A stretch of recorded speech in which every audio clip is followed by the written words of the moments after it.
Se você duvidava que os judeus estão construindo o terceiro grande templo de Jerusalém, então hoje você vai ver que isso é uma realidade. Eu, como levita, recebi permissão especial para poder te mostrar os utensílios que já foram feitos e ainda os outros que estão sendo construídos nesse momento para utilização no terceiro grande templo de Jerusalém. Antes de eu te mostrar todos os utensílios, eu quero te mostrar antes uma réplica de como será realmente o terceiro grande templo, uma réplica muito fiel de acordo com as escrituras. O que você está vendo aqui, então, é uma estrutura do grande templo. Ela começa com um pátio. Esse pátio onde as pessoas entravam no grande templo, se encontravam homens e mulheres. Você vê que ele tem 4 quartos diferentes, cada um tinha a sua função especial. Nesse lugar, todas as pessoas podiam entrar. Logo depois, nós temos as escadas aonde os levitas tocavam os instrumentos e eu vou te mostrar já já esses instrumentos. Entrando nos portões, a gente chega no lugar onde só os sacerdotes e a pessoa que trazia sacrifícios poderia entrar. Então a gente vê o altar de sacrifício com a rampa que subia exatamente como descrito na Bíblia. Depois disso a gente tem uma parte ainda mais sagrada. É um grande prédio que ele está dividido em 3 partes. A primeira parte é chamada do palácio, uma entrada para entrar no lugar chamado sagrado.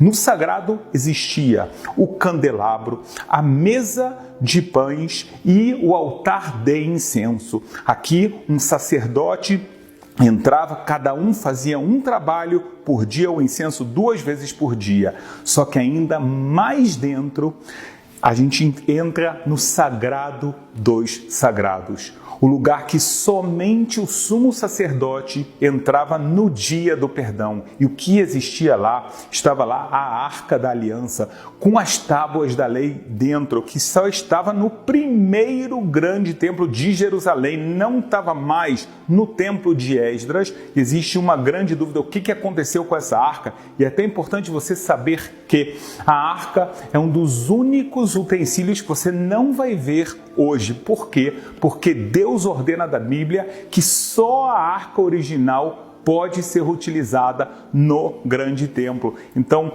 algo fundamental e que a gente espera que algum dia seja revelado. Será que ele está nos subterrâneos da cidade velha de Jerusalém? Será que está em Roma ou na Babilônia? É um grande mistério e você pode ver isso num dos vídeos que a gente tem aqui no canal. O que você está vendo agora são os instrumentos musicais do grande templo. Todos nós sabemos que os levitas, como eu, eram responsáveis pelas canções no grande templo. Na hora de fazer várias das oferendas, haviam canções com instrumentos especiais. Você sabia que um levita treinava por 5 anos para tocar os instrumentos? Se não era o lado forte dele, ele ia fazer uma outra função que era abrir e fechar os portões do grande templo. E pasmem, hoje em dia existem levitas que estão sendo treinados exatamente para essas funções. O que você está vendo aqui são harpas, você está vendo flautas, vários tipos de cornetas e também um chofar, aquela trombeta feita com chifre de animal. Todos esses eram alguns dos principais instrumentos musicais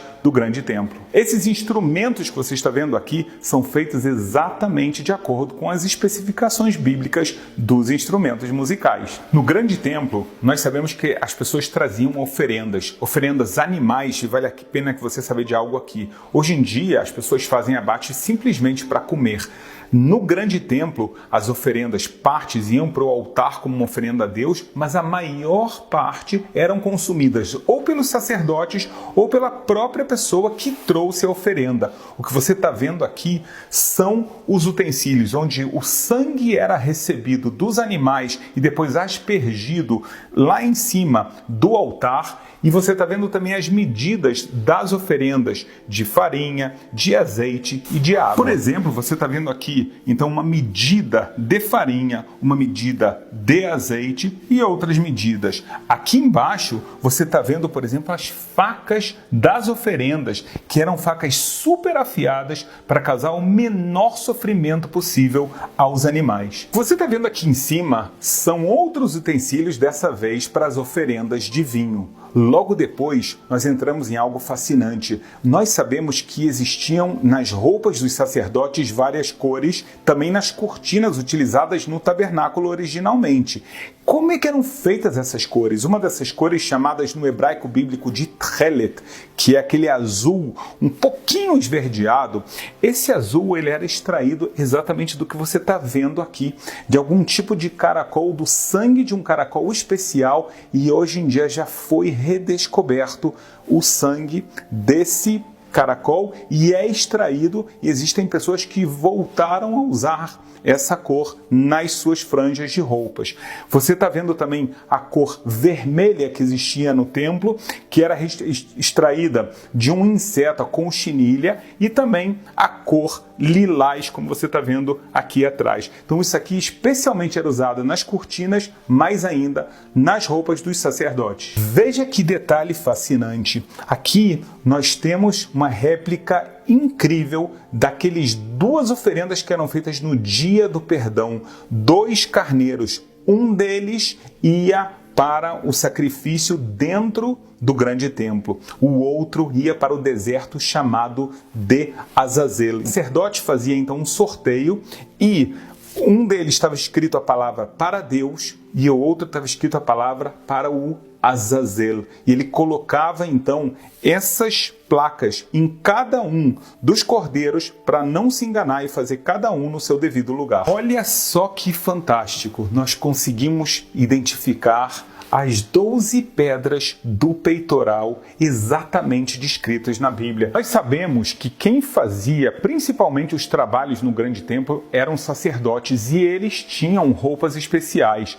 Tinha o sacerdote normal e o sumo sacerdote. Como você vai perceber, as roupas são diferentes. Um sacerdote normal usava 4 roupas. Ele usava uma túnica branca, um turbante, um cinto e uma calça. Por outro lado, o sumo sacerdote tinha 8 roupas. Além das 4 que nós vimos, ele tinha uma túnica azul, ele tinha um peitoral, ele tinha um efod, que é uma espécie de avental, e também o tzitz, que é uma placa na testa dele, onde estava escrito Sagrado para Deus, Kodesh LaHashem. E você também está vendo aqui o peitoral, as pedras que nós falamos anteriormente, exatamente já colocadas exatamente como era. Veja bem, uma coisa muito interessante, que há, na verdade, uma abertura atrás das pedras, onde era colocado o nome sagrado de Deus, não tetragrama, e sim o nome de 42 letras. Nós chegamos agora no altar de sacrifício, só que o altar era muito maior do que ele caberia nessa sala. Então o que nós estamos vendo aqui é uma réplica, não com as medidas iguais, mas o conceito sim. Ou seja, o conceito de que havia uma rampa sem escadas, como está explícito no livro de Êxodos, e em cima ficavam 4 cantos, cada um tinha uma representação especial. No meio você pode ver toras de madeira, porque em cima do altar existiam 3 tipos de fogueira, cada um com um objetivo. Uma para o consumo dos animais sacrificados, o outro para retirar carvão para o incenso, porque o altar do incenso não ficava junto do altar das oferendas, ele ficava na parte chamada sagrada. Além disso, havia uma fogueira que ela nunca se apagava e dela se acendia as outras 2 fogueiras. O que é esse objeto aqui? Parece não identificado. Na verdade, nós sabemos que a Bíblia fala que um sacerdote, antes de trabalhar, ele era obrigado a fazer uma ablução de mãos e pés. Ele juntava a sua mão direita com o seu pé direito, a sua mão esquerda com o seu pé esquerdo, e ele lavava os 2. Ele tinha uma pena de que, se ele não fizesse isso, ele tinha uma morte que vinha dos céus se ele trabalhava dessa forma impura. Então, por isso, foi construído um reservatório de águas puras. E esse reservatório, inicialmente, ele tinha somente 2 torneiras, então você pode imaginar a fila de sacerdotes, o tempo que levava. Uma das pessoas, na época do segundo grande templo, resolveu doar uma estrutura onde haviam 12 torneiras e um reservatório de água muito maior, assim agilizando o trabalho que era feito no grande templo. Nós vemos aqui também utensílios feitos para peneirar a farinha, porque era proibido que houvesse qualquer tipo de inseto, de vermes nessa farinha, e também onde a farinha era trabalhada, onde ela era cozida para as oferendas. Então aqui se colocava muitas vezes farinha, azeite e água. Cada um desses objetos, ele tinha um lugar especial, ele tinha missões especiais também. São muitos detalhes que normalmente eu passo com os meus grupos de viagem que vêm aqui para Israel comigo, que dá muito mais tempo da gente discutir, de eu explicar, das pessoas fazerem suas perguntas, tirarem suas dúvidas. Mas se você tem o desejo de vir para Israel comigo, então eu vou deixar aqui na descrição desse vídeo um formulário que você deve preencher e assim nós vamos saber do seu interesse e você vai poder vir comigo uma viagem inesquecível. Agora veja bem, aqui em cima muitas pessoas não entendem o que é isso. Onde está descrito algo assim? Isso aqui é algo muito especial. Quando as pessoas doavam ouro, o ouro era usado para os utensílios, para revestir boas partes do grande templo e também para adornos especiais. Então aqui a gente tem uma espécie de adorno feito de ouro puro. Eles ficavam pendurados no grande templo de uma beleza indescritível. Nós chegamos agora numa parte muito especial, que é todos os utensílios que existiam no sagrado. O primeiro deles que você vai ver agora é o altar do incenso. Será que ele parece muito pequeno para você? Não, era exatamente assim. E como você está vendo, de ouro. Um sacerdote era escolhido cada dia para fazer o trabalho do incenso. Ele só podia fazer esse trabalho uma vez na sua vida toda. Sabe por quê? Porque a Bíblia diz que a pessoa que faz esse trabalho ele vai ser abençoado monetariamente. Então, havia a ideia de dar oportunidade para cada um dos sacerdotes poder fazer esse trabalho. Isso era feito por sorteio. Não existia nenhuma proteção ou indicação. Um sacerdote normal era então sorteado ele fazer esse trabalho. Então ele era responsável por trazer as especiarias e ele trazia um acompanhante, também sacerdote, que trazia junto com ele um carvão. Essas especiarias, 11 especiarias, eram misturadas numa medida exata e ele colocava na sua mão dessa forma aqui. Ele enchia essa parte da mão dele com as especiarias. Antes disso, então, era colocado no teto do altar o carvão que estava fervendo, né? Um carvão que estava em brasa, e aí ele colocava então as especiarias e saía uma fumaça, como a gente sabe que está escrito na Bíblia. Você pode ver os utensílios feitos exatamente para isso. Por um lado, o utensílio do carvão, o utensílio onde era levadas as especiarias, que depois ia para a palma da mão dele, e onde também eram feitos a moagem e a preparação dessa especiaria. Certamente você já ouviu falar dos 12 pães.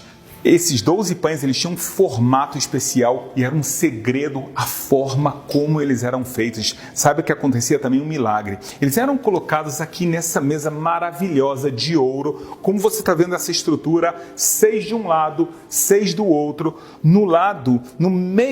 No meio, você está vendo 2 utensílios pequenos onde ficava a mirra, que é chamado de levoná em hebraico, e na hora de fazer o sacrifício, na verdade, o pão não era sacrificado, a mirra era sacrificada sim, e esse pão ele ficava desde a entrada do sábado até o sábado seguinte, e veja o milagre. Quando os sacerdotes consumiam esse pão, ele estava fresco, como se ele tivesse saído do forno nesse momento. Então você está vendo aqui que precisão, que coisa fantástica. Sim, era no tabernáculo e no grande templo a mesa dos 12 pães. O terceiro objeto que havia no sagrado era o famoso candelabro. O candelabro que tinha, na verdade, 7 braços. Um que era o inicial e outros 3 de cada lado. Ele era alimentado a cada noite, na verdade no final da tarde, com uma porção de azeite. O azeite também era produzido de forma especial. Seria um azeite extra virgem hoje, porém com um preparo especial que hoje em dia nós já sabemos fazer exatamente. A gente tem aqui até amostras desse azeite exatamente do que é necessário, como a descrição bíblica. Então, na verdade, era acendido no final da tarde e isso ficava aceso até a outra tarde. Esse trabalho também era feito por um sacerdote normal. Aqui também todos os trabalhos, como eu falei, eram feitos por sorteio, só que aqui podia haver repetição realmente desse trabalho. Esse objeto é um objeto, além de muito sagrado, muito precioso, porque ele era feito de puro ouro. Não é à toa que provavelmente os romanos, na destruição do segundo grande templo, acabaram roubando o candelabro. Muitas pessoas se perguntam aonde foi parar esse candelabro de ouro. No Arco de Titus, até hoje você vê essa figura de soldados romanos que eles estão carregando o candelabro do grande templo com muito orgulho de ter destruído a casa de Deus. Nesse lugar nós chegamos então no que seria o sagrado dos sagrados. Como eu falei anteriormente, lá dentro ficava a Arca da Aliança. Eu também já falei para você que a Arca da Aliança não é original. Na verdade, isso é uma réplica e também essa réplica não está perfeita. Na verdade, as proporções dos querubins que ficavam eram outras proporções, outros tamanhos. Então, aqueles deram somente para a gente uma ideia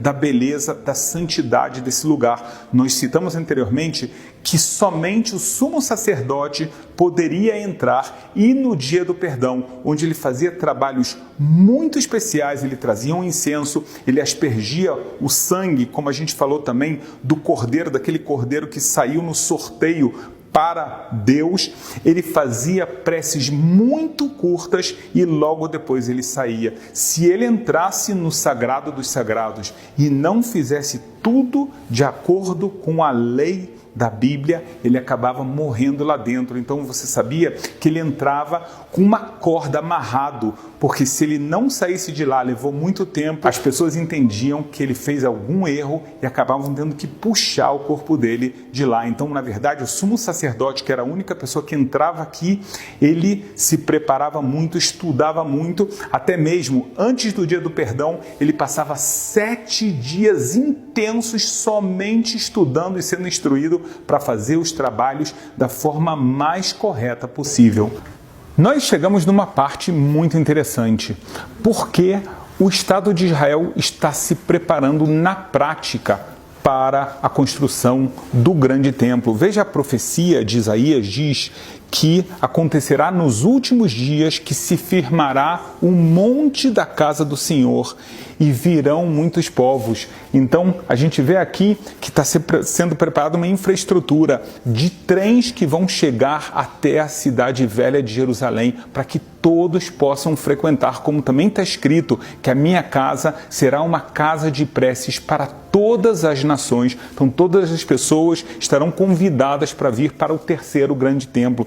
Terceiro grande templo, que a gente vê então profecias em Isaías e em Miqueias, de que haverá, sem dúvida, profecias que a gente já vê aqui mesmo agora, que elas já estão sendo cumpridas em Jerusalém, a volta, o retorno da diáspora do povo de Israel. E também nós aprendemos aqui que Deus ordena a construção desse santuário, como está escrito no livro de Êxodos: e farão para mim um santuário. Então você está vendo aqui várias bandeiras representando várias nações que virão até a terra de Israel, a terra santa, a terra da profecia de Deus. E eu volto a te convidar aqui para que você venha para Israel comigo, possa ter uma experiência incrível de crescimento pessoal e espiritual. Muitas das suas dúvidas, tem um formulário aqui na descrição. Se o seu sonho é conhecer Israel, então ele pode estar muito mais próximo do que você imagina. Se você gostou desse vídeo, curte e comente Shalom. E se você quer aprender mais sobre o judaísmo, nos siga para mais conteúdo.